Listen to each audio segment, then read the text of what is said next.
All right, everyone, welcome to week 11 of fantasy football. It's sad to me that we only got 3 weeks left, but the playoffs is coming, so that makes it exciting.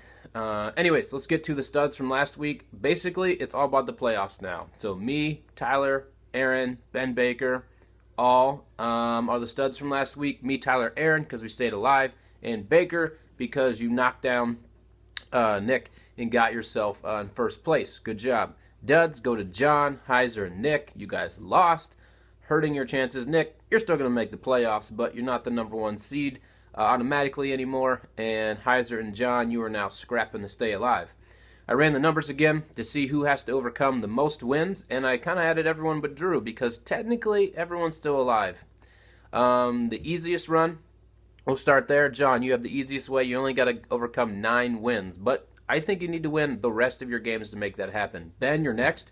You only have to overcome 10 wins, but again, you have to run the table to make the playoffs. So you have Chris and Nick. You both have 13 wins to overcome. Heiser, 14. I also think that you need to run the table. I think you could technically lose one and squeak in, but for the most part, I think you got to run the table. Tyler, you're at 15 wins to overcome, and then these people, Baker and Jim, luckily you kind of could lose 1 or 2 games and still make it. Probably 2 games and still make it. So Jim and Baker, you got to overcome 17. I do not like my chances at overcoming 18 wins. And then Aaron and Andy, you got to run the table to make it, and you both have a lot of wins to overcome. Aaron, you got to overcome 20.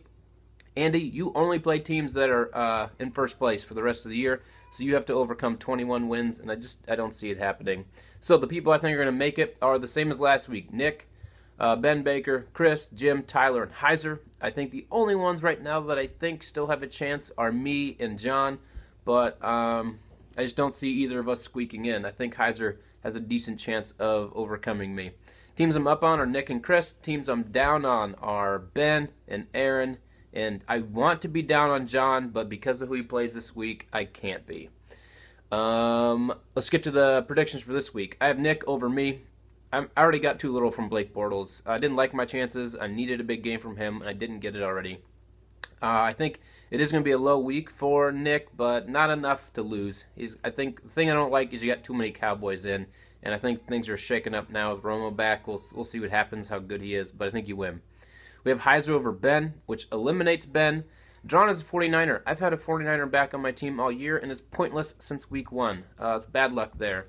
And you already got a negative .3 from your other running back, so don't like your chances. I think Heiser will get some good points from Decker, Carr, and Cooper, and that'll be enough for him to win. Game of the week number 1. I have 2 games of the week. First one is Jim over Tyler. Tyler, I don't like Alfred Blue, Melvin Gordon, or AJ Green. I think they're your downfall this week. But Jim, you do make me nervous starting Brandon LaFell, and both your running backs make me nervous this week. I'm not excited about either of them, but I think as long as one of them does well, you'll win, and I think one will, and you will win. Next we have Baker over Aaron. Aaron, you're going to be done. Season over. And Stevie Johnson and Devontae Adams, Eric Ebron, and Leonard Hankerson, that's just too much on the field that is not going to be productive in my opinion. I think one of them could do well, but you need all of them, and I don't think you're going to get it. So Baker, enjoy the win. I think your team's kind of solid from head to toe right now. I have Chris over Andy, which also eliminates Andy. I mean, Peterson and Freeman and Lamar Miller, how are we ever arguing who has the best running back tandem? It's clearly you. I think you're going to get big days from those 3. I think Des Bryant's at least going to give you double-digit numbers, which is a good thing. So and I don't think Andy has an answer for any of that. Game of the week number 2. This one's funny. Is John over Drew? I seriously think Drew has a chance of winning this, and I've said this last week as well. Last week I thought he might because Jim didn't look that strong, but I just didn't think Drew could overcome anything. But this week I feel even better about it. I think, Drew, you legitimately have a chance, but you need to start Alshon Jeffrey and Rashard Matthews. Get rid of the Colts wide receivers. If you would do that, I would give you the win. But without, you cannot overcome Brady and Amendola and Ivory. So, John, you win to stay alive, but man, it shouldn't be this close against Drew. It's one of the reasons why I want to be down on your team, but you have such an easy road to the playoffs, you really should make it. All right, everyone, that's it. Get out there. No Browns this week, which is probably a good thing because they stink. So let's just all enjoy football and get ready for Thanksgiving, which is even more football. See ya.